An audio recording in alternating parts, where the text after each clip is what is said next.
Welcome to the All Things Nintendo podcast. I'm Brian Shea from Game Informer, and this is a weekly podcast to discuss all the biggest news and games from the world of Nintendo.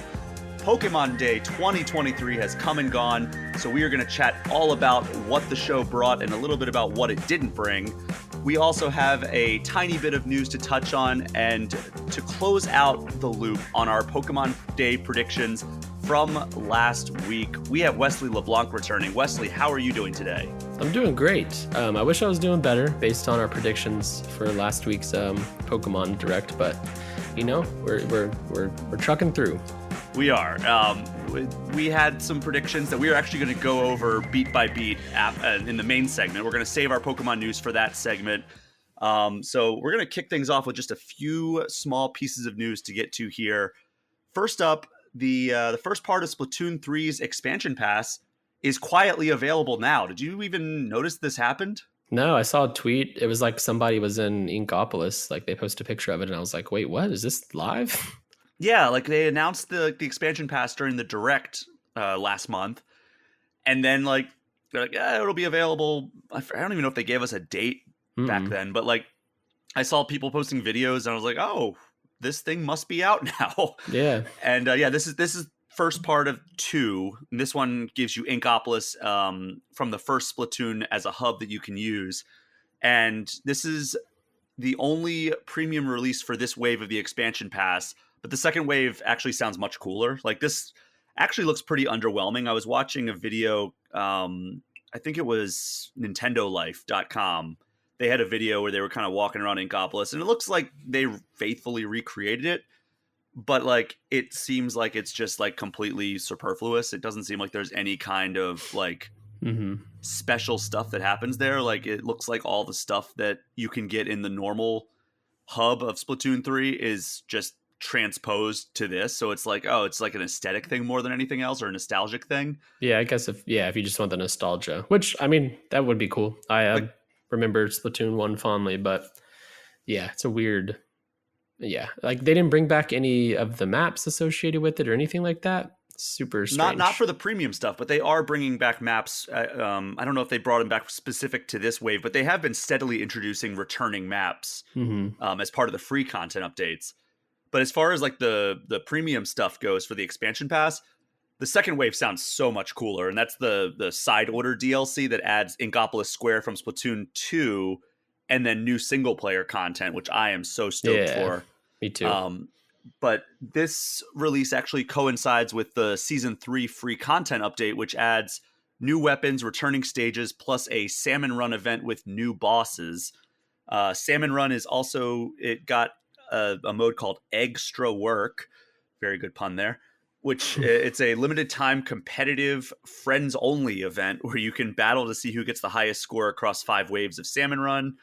And this also, this update added the ability to play online against friends in table turf battle. So I'm not quite ready to dive back into this, but I think that side order DLC will be when I really start digging back into Splatoon 3. Yeah, I think so. Me too. We'll see though. I have fallen off a bit of Splatoon 3, even though I really, really enjoyed it last year, but that might be what I need to get back in. Yeah, I mean, I'm always down for more single player content from Splatoon. Like it's vastly underrated, as I've said many times on this show. So Wes, we just had Pokemon Day, which, you know, that celebrates the anniversary of the first Pokemon games coming out in Japan. So that's a good like kind of circle date on the calendar every single year to celebrate the anniversary of the series, one of the biggest series on the planet. But however, we have a week from today, Mario Day. You know about this? Yes. Yeah, I've heard of that guy before. It doesn't celebrate an anniversary. What does it celebrate? March 10th. Because MAR10 looks like the name Mario. Love it. Definitely just as monumental of an event as Pokemon Day, if you ask me. Anyway, we got some info on how Nintendo is planning on celebrating Mario Day.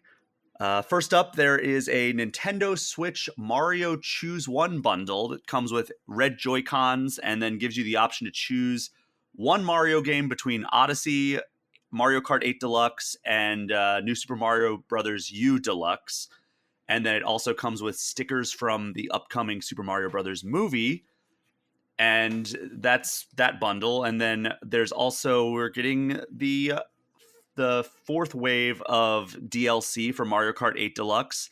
We got a release date as well, so that comes out on March 9th, and it includes the following courses as part of the new Fruit Cup and Boomerang Cup. So we have Amsterdam Drift from Mario Kart Tour, Bangkok Rush from Mario Kart Tour, Singapore Speedway from Mario Kart Tour, which again, I know not a lot of people play Mario Kart Tour who are like, big gamers. Those courses have all been bangers in Mario Kart 8 Deluxe. Like, I'm glad they're bringing them over because they are often the most interesting, or at least among the most interesting. I know they don't have the nostalgia factor, but for me, they're all new courses because I've never played Mario Kart Tour for any significant amount of time. So it's nice that like we have these tracks coming over that I've just never experienced, which is it's great. And then the nostalgic courses are Riverside Park from Super Circuit, Mario Circuit from DS, Waluigi Stadium from Double Dash, and DK Summit from Wii. And then we're getting an all-new course in the form of Yoshi's Island, which they did announce on the Direct earlier, or I guess last month. And then you may also recall from the Nintendo Direct, this is the first time we're getting an additional character through the DLC, Birdo. And I asked Ben Hansen about this when he was on the show for the Nintendo Direct recap. What other returning characters do you want to see appear on in Mario Kart 8 Deluxe's DLC? Oh gosh, returning characters? What other character? Just any characters. Because they have said that they are going to be putting new or more returning characters after Birdo in order to get in order to fill out this roster of characters through the booster course pass. Trying to think of returning characters. I can't think of a returning one, but maybe from I don't know. I mean, I think for me, one of the more exciting parts of 8 and Deluxe was the new characters that are outside of like Nintendo, typical Mario Kart offerings. Like Link and Isabelle. And the Squid Kids, like that's my main in Mario Kart is the really Squid Kid, I think the guy Inkling. One, I don't remember. Yeah, Inkling, that's right. So here, let me ask you that. Here, I'll give you the list here. I was bringing up my notes from that Nintendo Direct episode, and I gave Ben the list of characters that have been in past Mario games or Mario Kart games, but have not appeared in Mario Kart 8 Deluxe yet. So we have Diddy Kong, Donkey Kong Jr., Funky Kong, Honey Queen, which is like the B character from Galaxy, Koopa Paratroopa, Pauline, Musician Mario, which is by all accounts a creation specifically for Mario Kart Tour, Petey Piranha, Rob, Wiggler, Peachette, Hammer Bro, Boomerang Bro, and Kamek. I want Wiggler. So really? I can use the Wiggler motorbike. With Wiggler riding it. Wiggler on Wiggler action. Yes. That's interesting. I didn't know that, though, all those characters were in other Mario Kart games. Are a lot of those from Tour, or? Some of them are. I think like Pauline and Musician Mario and the Hammer Bro and Boomerang Bro are, and like Peachette probably. But the other ones, I think, like Kamek was originally a character in Mario Kart 64, I believe, and then they added either Wario or Donkey Kong in his place, if I'm not mistaken. But yeah, that's a throwback. And then Donkey Kong Jr.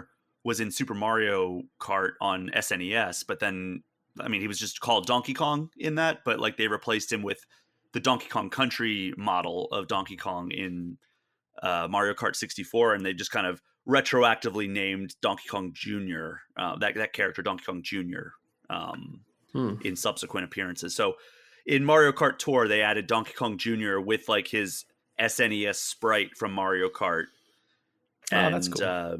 That would be cool if they added something like that. It's like a very like retro style character, and it's great. It looks very cool. I've seen videos of it. But yeah, I don't know. I like that they're adding returning characters. Like, just make this like the Mario Kart. Just rename it Mario Kart 8 Ultimate at this point. Yeah. Like, because it's like they're adding all the courses. They're adding returning characters now. So just make it an all-in-one stop for anything Mario Kart that you want to experience here. What's your thoughts on the Yoshi's Island level? It's interesting that it's just a brand new course. Do you think it's going to be like maybe a tease of what they're cooking up for Mario Kart 9, or do you think they just wanted to throw in something fun here? You thinking kind of like how Street Fighter V, the final DLC character was Yes. Luke, the main character from Street Fighter 6, but they didn't tell anybody that was who this was. Everybody just thought it was a new character. Yeah, like it's just because this is the first brand new level, right?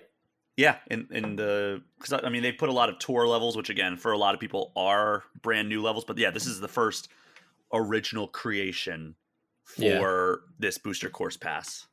Yeah, it's very interesting. I wonder if I wouldn't be surprised if we got a new course, brand new course in the other 3 waves or 4 waves coming. And yeah, I'm going to be on the lookout for this one to see if it's teasing anything that we might be able to see in 9. Because it's very interesting. It kind of reminds me of I'm going to look at it the same way like Pixar movies, how they tease like if you can find a little something that hints at what's next in Pixar's lineup. Because I don't know, like why else do a random new track? Like theoretically, we have a new Mario Kart game in 2 years' time, and that this isn't just going to be in that or held for that is interesting.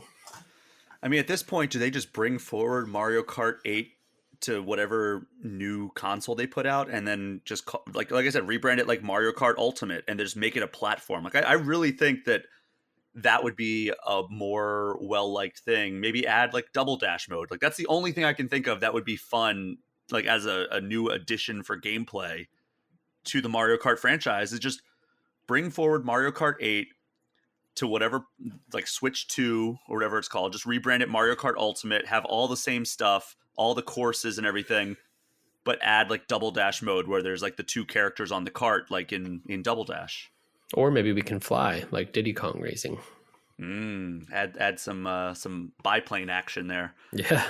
But then the last way that Nintendo is celebrating that we're going to talk about, I mean, there's some other stuff that just doesn't seem noteworthy enough, but there is going to be a sale or 2 on the eShop for games featuring Mario and his friends. So starting March 10th, Mario Day, Mario Party Superstars, which is, I believe, the good one. It's very confusing because there's Super Mario Party and Mario Party Superstars. And Mario Party Superstars, I believe, is the one that's like the compilation of like the best games, best mini games. Mario Party Superstars, Donkey Kong Country Tropical Freeze, Yoshi's Crafted World, starting on March 10th, will be on sale in the eShop. And then there's a second wave of sales featuring Mario Kart 8 Deluxe, Super Mario Odyssey, New Super Mario Bros. U Deluxe, Super Mario Maker 2, and Super Mario 3D World plus Bowser's Fury. That starts on March 24th. So cool. So people can buy the best Mario game ever made at a discounted rate. Yeah, Super Mario Odyssey. Super Mario 3D World. I mean, again, I love both of those games dearly. Yeah, you can't really go wrong with Mario. Just pick one and you're gonna have a good time. Exactly. And Super Mario Maker 2 also very underrated on the Switch. Like I love Super Mario Maker 2. I've made some really fun levels on there. Somebody made it was either Super Mario Bros. 4 or a sequel to Super Mario, what I can't remember, but it's like a really well done. They basically like tried to recreate a sequel to Super Mario World, and it's very, very good. God, I wish that they would have supported that a little bit more. I know there were like rumors that they were going to do Mario 2, like USA Mario 2. Yeah. As a theme. Because like if you look, there's like a space next to the Mario 3D World theme for like another one that's like completely distinct from the other level themes or game themes. And I think that the sales were probably not what they wanted, and that's why they just added a mushroom that allows you to access Mario's Mario 2 sprite and moveset, because they're probably like, oh, we built this stuff, but like we never really were able to build it out as a full theme. Yeah. That's my theory, and that seems to be like that was a kind of a widely held theory, but I highly recommend Super Mario Maker 2. They added the ability to make it so you could have like worlds and everything that you could create. Like you could create your own like game essentially yeah, out of what that person levels. did. Yeah. It's awesome. Like creating your own overworld map, which is awesome. And I wish that it was more popular and they were able to support it just a little bit more to get us like to kind of, I mean, it already is kind of the ultimate version of it, but like, you know, there's make it so that there's not even any like wish list options available. Yeah. Kind of like what we're getting to with Mario Kart 8.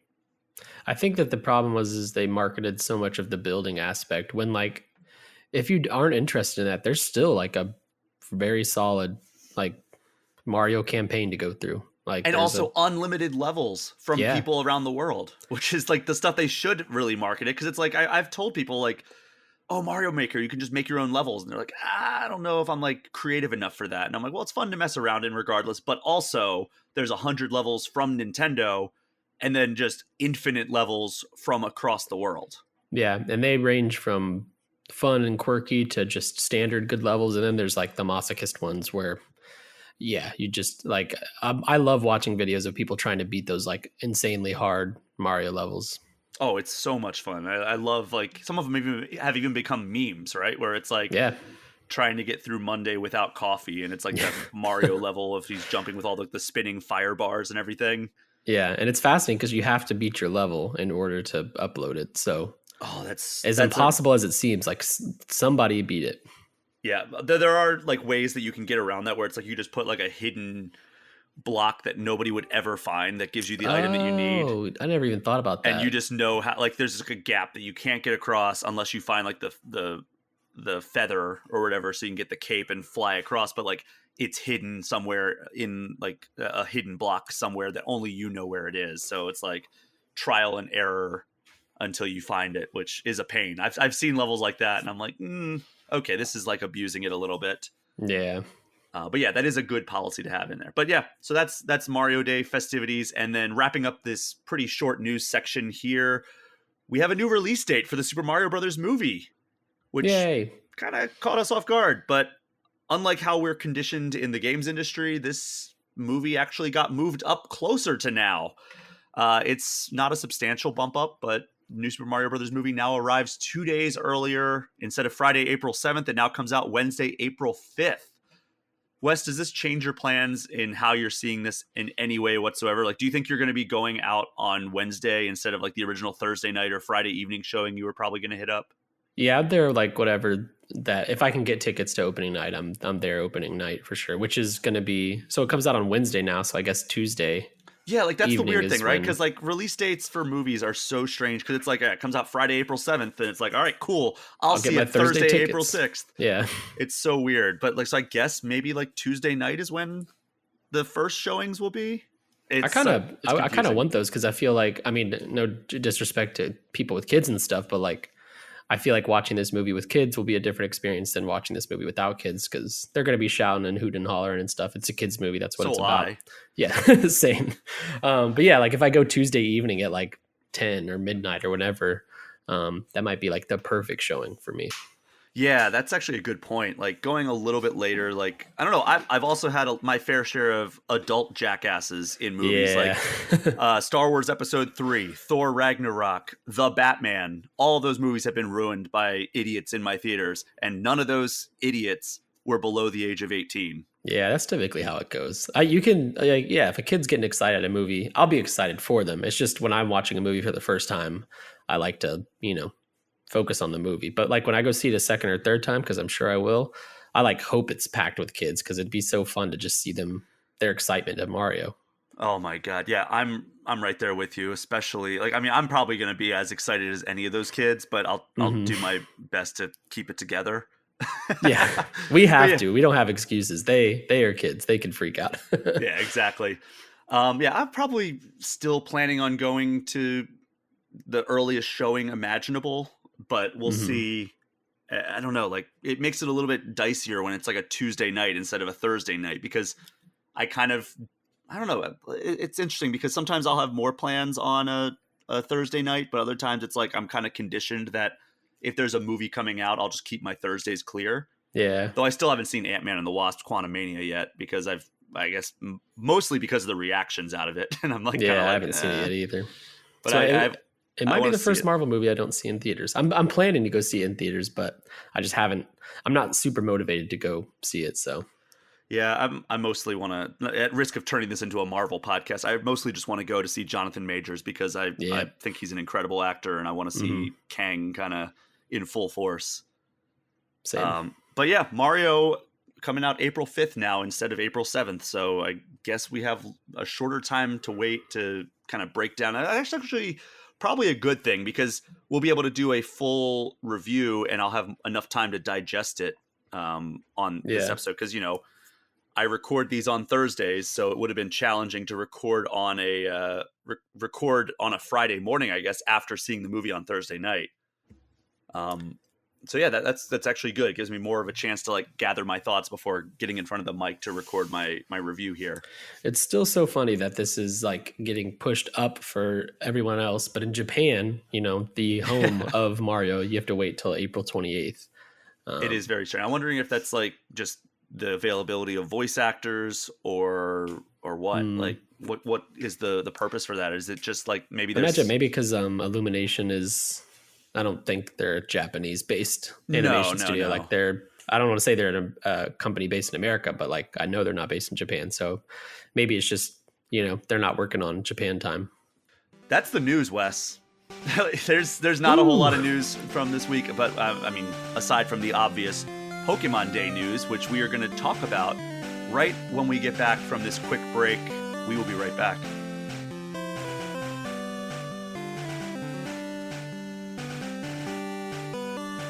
February 27th has been known as Pokemon Day for several years now, and most of the time, that means massive news and announcements for fans of the popular franchise from Game Freak, the Pokemon Company, and Nintendo. This year, we definitely got some news, but whether or not they were massive news pieces is up for debate. Wes, we're going to go chronologically here through the announcements, but I guess first up, without spoiling anything for people who are hearing this news for the first time on here, what was your overall impression of Pokemon Day 2023? Mostly let down, which, I don't know if that's necessarily fair because I had my expectations pretty high. But we got things I expected to get, and there were some glaring omissions that have me very puzzled about the future of Pokemon and Switch. It was ultimately a letdown. I mean, especially compared to the past 2 years, which have been pretty stellar. Mm-hmm. This one doesn't compare. Yeah, I was kind of right there with you. I was watching and being like, all right, there's going to be some big stuff at the end here, and debatable. Yeah. But yeah. We'll get into it right now. The show, as usual, was hosted by Tsunekazu Ishihara from the Pokemon Company. But this time he had a lifelike Pikachu plushie that was, a little unsettling, to be honest. Like, it was a little bit uncanny valley. How'd you feel about that Pikachu? Definitely strange, and it was weird. It was just, I mean, these kind of directs always have a little, fun and quirkiness to them, but the Pikachu was weird. The first segment was the announcement that for the first time ever, the Pokemon World Championships are coming to Japan. And I don't really follow the competitive scene, so we're not going to dig super deep into this. But I was shocked to learn that it had never been held in Japan. Me too. Yeah. Like this, it's going to be in Yokohama to be specific. But I was like, oh, of course they've done the Pokemon Championships in Japan. That's literally where it comes from. And no, I know it was London last year, which is weird that it was last year, seeing as how that was when Scarlet and Violet came out, and England was the kind of the base for the Galar region, which was the region of Sword and Shield. But it seemed like they were lagging behind a little bit there. But yeah, very strange that Japan had never hosted the Pokemon World Championships. Yeah, and also, I mean, kind of on the same note, I wonder if like Spain would have been a good choice maybe this year. Maybe next year Spain will be it, but just to kind of, tie into Scarlet and Violet. I'm trying to bring up, okay, here's where it has been before. 2022 was London. 2020 and 2021 were canceled because of COVID. 2019, before that, the 6 years prior to that were all in the U.S., different cities in the U.S. 2013 was in Vancouver, Canada. And then all the years prior to that, dating back to the first year in 2004, were in different cities in the U.S. Very strange. I guess I'm surprised that it had never been in Japan before. But yeah, Spain would have been a cool pick given the Paldea region's inspiration seemingly is Spain. Yeah, I mean, they got time. This will be the Scarlet Violet booster packs will be around for 3 years probably, so... Yeah, I would imagine we have a few years ahead of us before the next mainline game. But speaking of booster packs, next up we got a look at the Pokemon Trading Card Game Classic, which this was a very intriguing trailer because it started almost like the Pokemon Scarlet and Violet trailer, the Yeah. reveal trailer from last year, Pokemon Presents live stream, where it's like a guy walking through with a briefcase. Before it was like a guy in a museum after hours, like I guess opening Security up guard or a secret something. door and Yeah. finding like the teaser for Pokemon Scarlet and Violet. This, I was like, oh, are they doing something else here? And no, it was actually an ad for a premium playset for the trading card game that looks like it's actually a kit made for adults to play. I've gotten several play mats for the Pokemon TCG, and they're all very, very cartoonish and colorful. Mm-hmm. But this actually seems like very premium, very high quality. It comes in a briefcase, and then you can unfold the playmat, which has a black and white color scheme and a felt surface. And I've got to say, like, it looks super elegant. I personally love how like the black and white theme makes it so that like the colorful Pokemon cards really pop on the surface. Like they are obviously the emphasis and the focus of this set. It's great that like it's just completely monochrome play surface, and then you have this giant like holographic Charizard that just steals the show basically as soon as you put it down, because there's not all this noise and color in the background. Yeah, it's nice. There was no price attached to it, right? We'll get to that. Yeah. The set also comes with stackable damage counters, three-dimensional poison and burn markers, heavy aluminum damage counters. I already said that, but metal orbs that replace the traditional Pokemon coins, and you use the metal orbs to like you instead of flipping a coin or rolling dice, you put them down a chute, and it lands in like a specific hole, and one of them is marked as like a heads and one of them is marked as a tails. It's very cool looking. Like it looks classy, I think is the best way to put it. Yeah, I like it. It's interesting because it's leaning into the side of the trading card game of people who actually play it, whereas I feel like, at least in my circles, Pokemon trading cards are not about playing. They're just about opening booster packs and seeing what you get and collecting. So I wonder if anybody I know is going to be interested in buying this.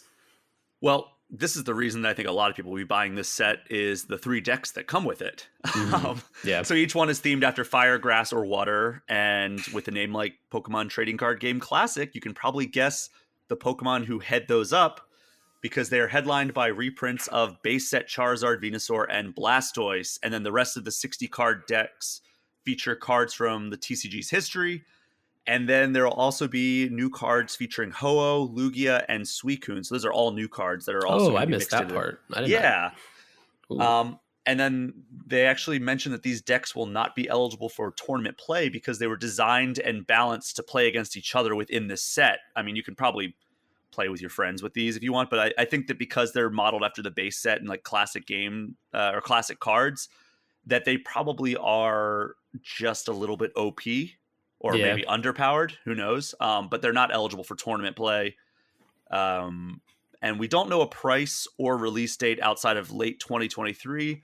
However, the Japanese listing of the set had it at 35,000 yen, which I ran a conversion, and that is currently about $257 US.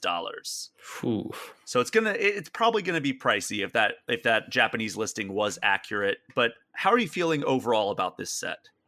I think it's really cool. It's cool. I didn't know the Suicune, Ho, and Lugia. That makes me infinitely more interested because Suicune and Ho, for that matter, are some of my favorite legendaries. But yeah, I mean, it's the price point will be I don't know though, because I don't collect Pokemon cards just because I know I have tendencies that would make it not healthy for me to do financially. But like I know people that do spend money on these dang cards. So like, I don't know, $250 might actually be a pretty good deal. You're getting, 3 very nice holographic classic cards. You're getting 3 decks, and then you get a cool play set with all these premium items on top of that. So like, I wouldn't be like, I know people who would spend $250 just to get those cards without even the premium play mat and all that. So I think it's pretty good little package. Yeah, it's definitely appealing. As soon as they showed the cards that were included, as a collector who doesn't really play, I was like, oh, well, I'm getting this. Yeah. Hopefully. I mean, who knows? They might only make like 1,000 of them and they sell out instantly, and then they're $10,000 on eBay immediately. Or you'll have to fight some people at Target and Oh get kicked God. out. Remember when Target just outright stopped selling Pokemon cards because people were fighting in the aisles during the pandemic? The one that like the Target by me just recently started selling them again with the latest release. It was the final Sword and Shield booster release. I don't remember what the name of it is, but that was the first one they had sold since the pandemic. Oh my God. I think mine started selling them probably last year at some point again. But yeah, I I don't know what the deal is with it, but people were losing their minds over these Pokemon cards in like 2020 and 2021. Pandemic It, brain changed us. it really did. It changed us in ways that we will never be able to go back. Yeah. And one of those ways is we will never be able to civilly buy Pokemon cards ever again. That is true. And moving on from Pokemon cards, the next thing on the stream was a tease of the new Netflix produced Pokemon animated series. It's called Pokemon Concierge, and it's a stop motion animated style. And it stars Haru, who is a concierge at a Pokemon resort. And then Psyduck also plays a major role. And then basically the stories are all about the Pokemon and the Pokemon. They call them owners, which that feels weird, right? Yeah, They're usually called trainers. Yeah, it's. I mean, they're just addressing what it has been. We do own these Pokemon, and we treat them like, barely pets. We're fighting them, so you're forcing them to fight to the death, essentially. But yeah, I don't know. It basically told through the story. The story's told through these Pokemon and their owners that come through the resort and like her interactions with them. The tagline, I think it said like, "I hope you're happy" or something like that. I don't know if that's like a mistranslation or. We hope you look forward. Yeah. But I'm always wanting kind of more game-based adaptations when it comes to this stuff. And like, I don't know, but I think we've had enough of that through Ash's journeys. So yeah. Like if Netflix asked me like what kind of Pokemon story I wanted for their series, I probably would have had like 100 ideas before coming to this one. But I'm actually like kind of glad they came up with this because I love the chill vibes that the trailer gave off, even if it was just like literally Psyduck walking across a beach. And then like we got to see Haru, the main character, but something about the beach vibes, the fact that it's taking place at a resort, the stop animation is really cool. Yeah, it's all super chill, and I don't know. It seems like I would enjoy just kind of like sitting down and watching this. And I hope they're not too long of episodes because I could see that would be I'd maybe lose interest if they were like actually like 30-minute episodes. Yeah, I wouldn't be surprised if these were like 10 minutes. Yeah, they might just be bite-sized chunks, almost like when Disney Plus put out I Am Groot. Yeah, those little like short, like 5 to 7 minute episodes featuring Groot. I wouldn't be surprised if it's something like that, maybe slightly longer. But we don't know anything else about this. We know it. We know it's coming exclusively to Netflix. Which, by the way, Netflix has been the exclusive home to the Pokemon anime starring Ash since 2020. So this is not anything new, really. It's just this is the first time Netflix has actually been making the content. They've just been housing it up to this point. So this is a huge step in that. But we don't know when it's coming. But all the press releases, trailers, and images that we're seeing just say coming soon. So I'm assuming it's going to be at some point in the next few months here. Yeah, maybe during the summer resort time. That's a good point. But also the trailer was in Japanese, so I don't know if it's going to get localized for the English markets or if it's just going to be like one of those like Japanese with subtitles. But we'll see. Next up on the stream, we got some rapid fire updates on some of the live service games that Pokemon Company still supports. So we'll just run this down real quick. Zacian from Pokemon Sword and Shield is joining Pokemon Unite, and then there's a boss rush currently available. The starters from Pokemon Scarlet and Violet are joining Pokemon Cafe Remix in an event, and if you finish the event, you can choose one of them to join your staff. There is also a special Great Chef outfit for Greninja that is free for everybody that logs in before March 17th.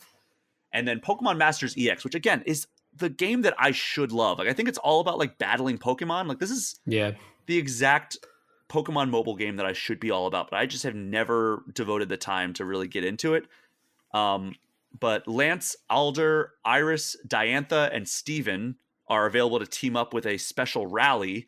And then the Galar region's Neo champions are coming to the game. So that includes Champion Hop with Zapdos, Champion Bead with Articuno, Champion Marnie with Moltres, and then Leon and Charizard are back. And then they have, I guess, new moves. And then they're also offering a bunch of incentives if you log in before March 27th. So I don't know what syncs and gems are, but they are offering a bunch of them if you log in before March 27th. So I might try to do that and see if I can actually get into this game, because I've fallen so hard off of Pokemon Go at this point that I kind of wouldn't mind having that. And I thought maybe Pokemon TCG Live would be my my go-to, since I have such a big collection of Pokemon cards, that maybe TCG Live was going to be it, but I just haven't found the time to go into that. I think because I'm all TCG'd out through Marvel Snap, it makes it tough to have two trading card games that I'm active in.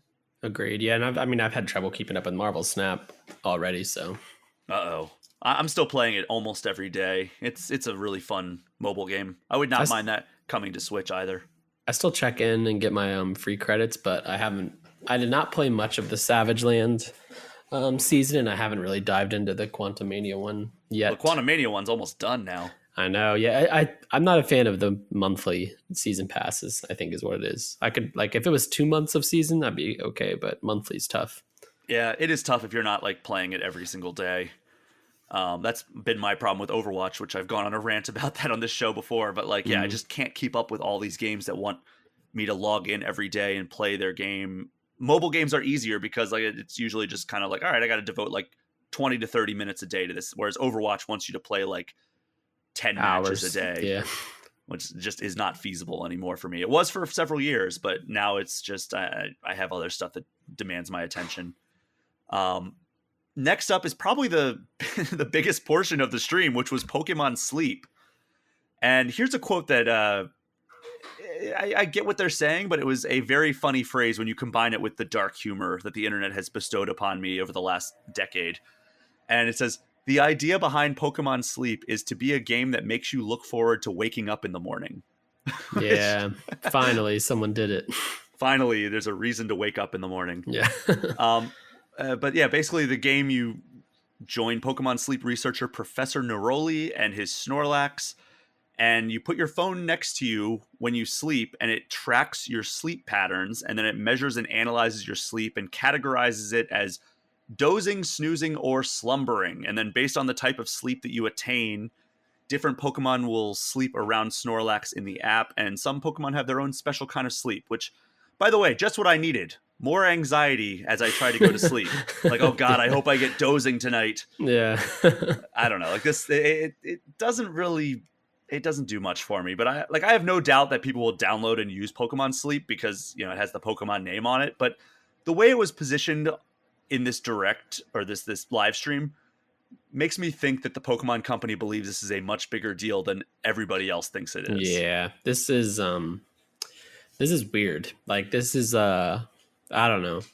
Yeah, like what's their goal? Like, what's the aim? Like, why do I need to be doing this? Why do they need to track my sleep? Like, they're collecting data. I mean, they're not collecting data, but like the game is getting data like on your sleep. And like, for what? Other than, I guess, to make a cool Pokemon appear on a tiny screen. Yeah, I don't know. Like, I can do that in Pokemon Go or Pokemon Masters or any of the other apps that Pokemon has. And I just don't know what the incentive. Maybe I'll download it. I didn't think I was going to like Pokemon Go, and then I downloaded it and I was obsessed with it for like 3 years. I mean, this is like so hands off. I mean, why not? Like, you just put your phone. My phone stays beside me on my little desk by the bed anyway. So what's it going to harm it if it's, I mean, it's not changing anything in my sleep, basically.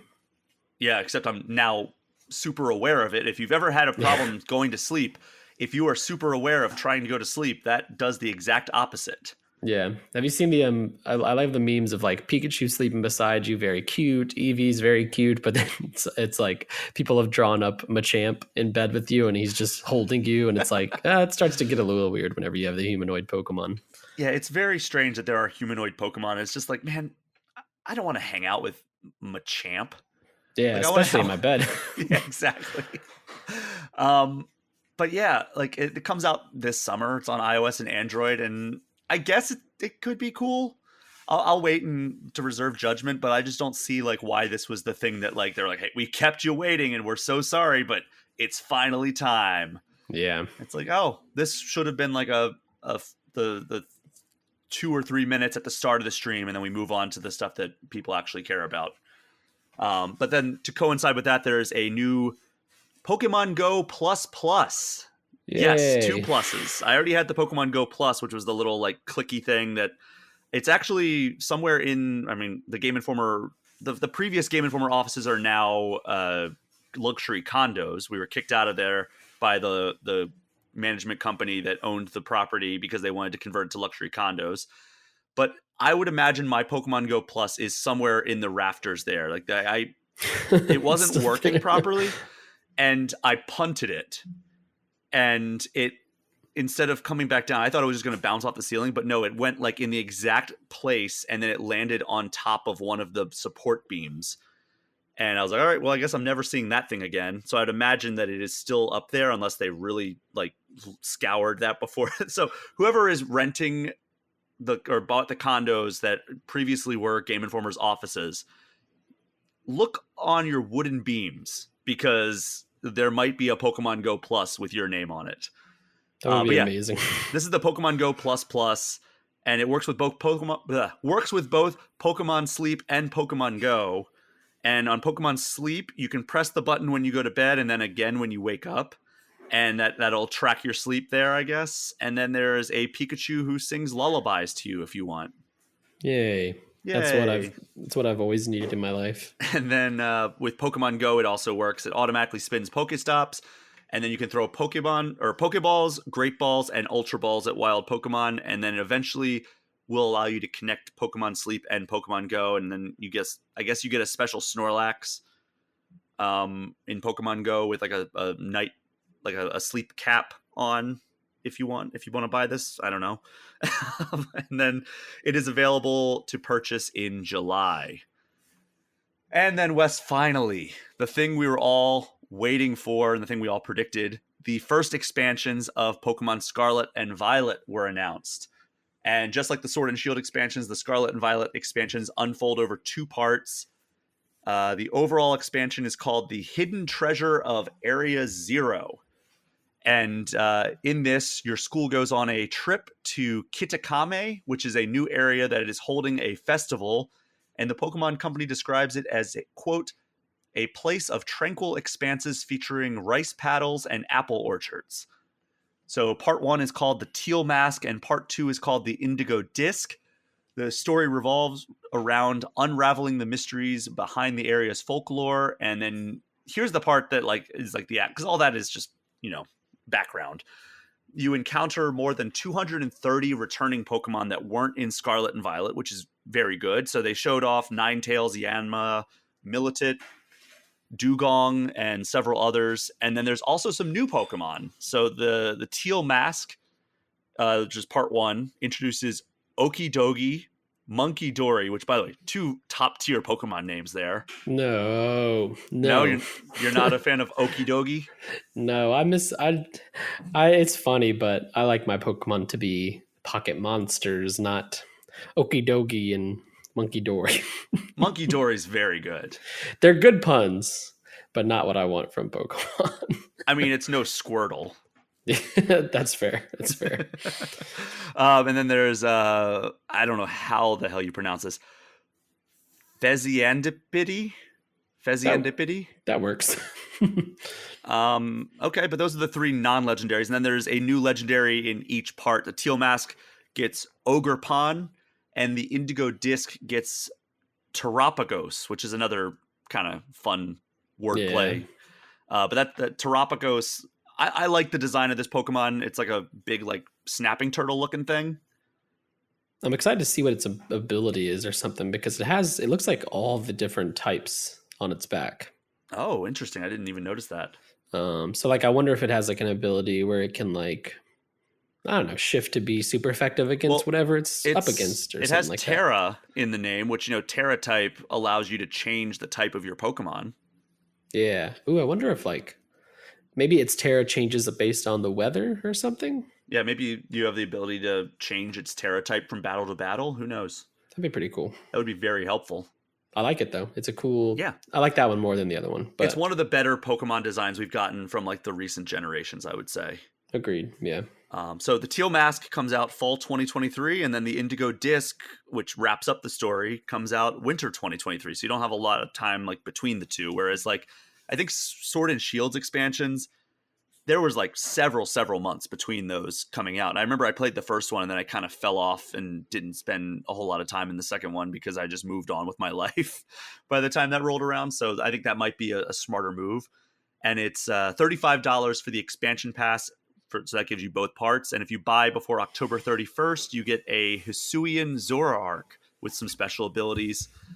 Did this DLC announcement live up to your expectations, Wes?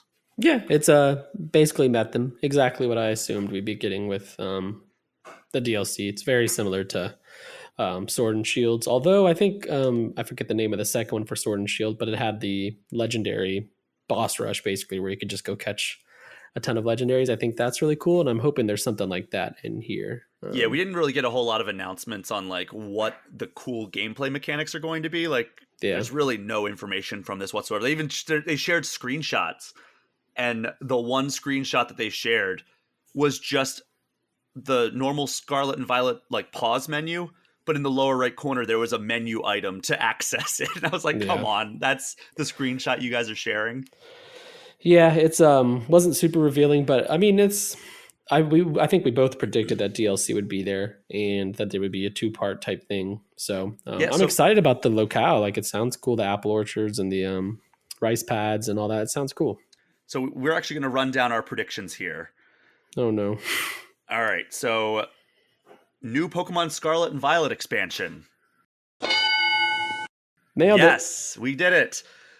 Next up, new spin-off title from an older franchise. I said Pokemon Stadium. You said Mystery Dungeon. We were both wrong. Yay. Nothing was announced. We said Pokemon Stadium games available on Nintendo Switch Online today. That also did not happen. I would have bet. I think I said I would have bet my life on that. That is the biggest upset for me. I cannot believe that did not happen, because if not, then when? And we talked about last week why you don't think that they're going to sell them piecemeal. So like, what? So we're just not going to get these games on Switch or what? Like, it's so they've already announced Pokemon Stadium is coming to Switch. I thought that was going to be available immediately, you know? Yeah. Then following up on that, we both said that Game Boy and Game Boy Advance games would be at least announced for Switch Online. I said Red, Blue, Yellow, maybe Fire Red, Leaf Green. You said, you were a lot more ambitious. You said Red, Blue, Yellow, Gold, Silver, Crystal, Ruby, Sapphire, Emerald, maybe Fire Red, Leaf Green. And then later you also said Ruby, Sapphire, Pinball. None of that happened. Yeah, I was shooting for the stars and hoping to maybe get one, but turns out we got none, which is cool. Love that for us. And then you also said Game Boy and Game Boy Advance games would be available for individual purchase. That did not happen. Yeah, I would welcome that now. I would like it. Just give me some way to do this. We said mobile game updates. That happened. Yeah. We said the first look at the new anime now that Ash's story is wrapping up. We'll do a half point for that because we didn't get like the new anime, but we did get Pokemon Concierge, which is something entirely different, but it's still an animated series. True. And then your big swing was Pokemon Let's Go Johto, which was a resounding. Yeah, just a big old no. And I'm real sad about it. So now that we've put all the cards out on the table for Pokemon Day 2023, what were your overall thoughts on this stream? It was a pretty weak stream for me. I only cared about the DLC, but I expected exactly what we got from the DLC. So I didn't have any surprises there. And everything else was just kind of ancillary. I mean, the Netflix thing is cool. Yeah, Pokemon Sleep. We've been waiting to see that for years. But ultimately, pretty disappointed. My expectations were high from the past two streams. Like, they've had big reveals. But I mean, I don't know. I guess it's not surprising. I think Game Freak is probably in a break period right now. They just, they went from the remakes, which I know was Ilka, then Arceus, then Scarlet and Violet. So yeah, I guess at some point the train has to slow down a bit, and I guess that's this year. So what letter grade would you give this stream? Gosh, I would give it a C. Yeah, I was thinking C, maybe C minus. Yeah, it's Because a like even lot the of thing it. that we were all excited about got like no information about it, right? Yeah, and a lot of it is my expectations, but they had set those expectations based on their previous streams, so like they don't get. I don't know. It's tough. Like I did shoot for the stars, but those seemed like shoo-ins. Like no Game Boy or Game Boy Advance games for Switch Online, Pokemon games is baffling. Yeah, I don't know what the thought process behind that is, unless like Nintendo just has their own schedule and they get to choose when those games come out. I don't know. I don't know what the thought process is behind it, but yeah, I'd probably give it a C or C minus personally, and that's in stark contrast to the Nintendo Direct that we got a few weeks ago, where I think that I gave that a B or a B plus. That was a great direct. That was a Really, really good one of the direct. best ones we've had in a minute. Yeah. So that's all the news out of Pokemon Day 2023. We are going to take another short break, and when we get back, we'll be doing the eShop Gem of the Week and wrapping up the episode. We'll be right back.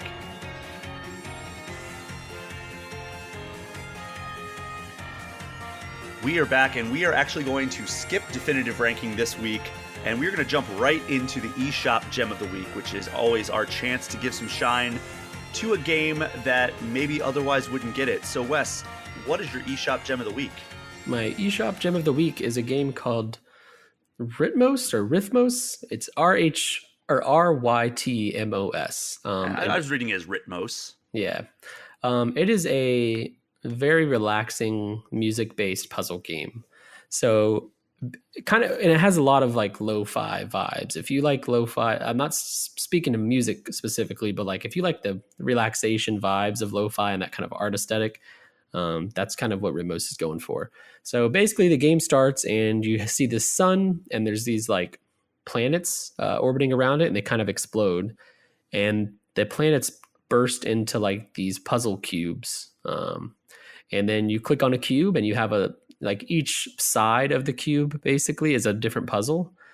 And the puzzles are very simple and meant to be more just kind of like you're not going to be racking your brain for 15 minutes trying to solve one puzzle. It takes a couple minutes. And basically what you're doing is you have these different like markers on this square board and you have to move another marker through all of them. And as it goes through each one, a note plays.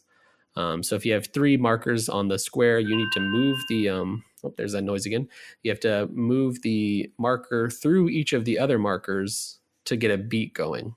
And as you complete each puzzle, you'll start to hear, gosh, I'm sorry, everyone listening. My house is making all kinds of noises. But very futuristic house. Yeah, I don't know. Yeah, it's popping off. But yeah, so basically the as you complete a puzzle, more of the music starts to come in. And as you complete all 6 puzzles, then you kind of have a full song. And my favorite part is that at the end of completing all 6 of the puzzles, you get to find out like what instrument was primarily making those tracks. And so for the first one, it was here, I took a picture of it because it's an instrument I'm not super familiar with. It was the first one I unlocked was the kalimba, which is you've seen it before. It's like that piece of wood with the little metal things on top of it, and you kind of like flick them.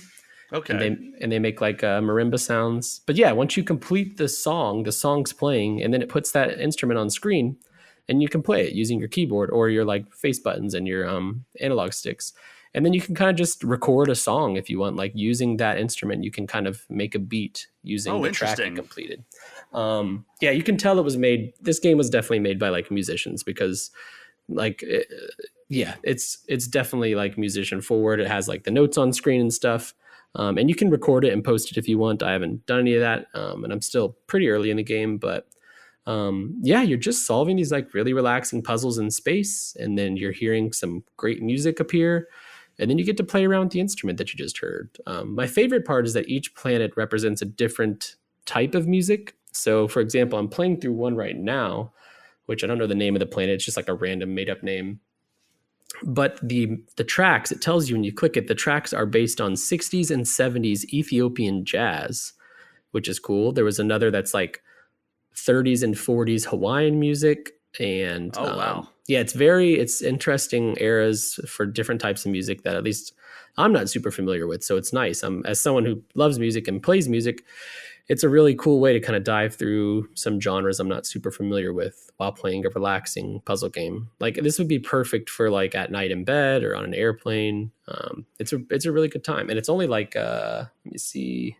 I want to say it's like $15 on $15 Switch. And it just came out this week, so it's Yeah. like a brand new eShop gem. Sometimes we dig back in like the chronicles of the eShop release calendar, but this one should be on your new release tab of your eShop if you're into it.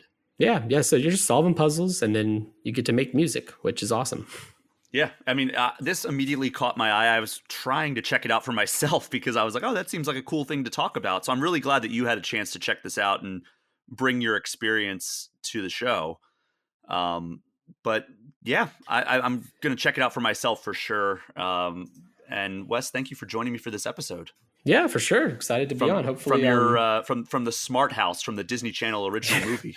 I know we have an alarm system, and I don't know why it was going off so much. They had doorbells and then alarms and just something. Yeah, I'm in the Smart House. Yes. Hopefully it doesn't end the way it did for that family, because it did not go well. Spoiler alert from that show, from that movie from 1999. Yeah, I hope it doesn't end that way. But yeah, thank you so much to everyone for listening. Do me a favor, if you haven't already, throw All Things Nintendo a 5-star review and hit the subscribe button. If you want to get any questions or comments in, you can get in touch with me at allthingsnintendo@gameinformer.com or hit me up on Instagram at Brian P. Shea.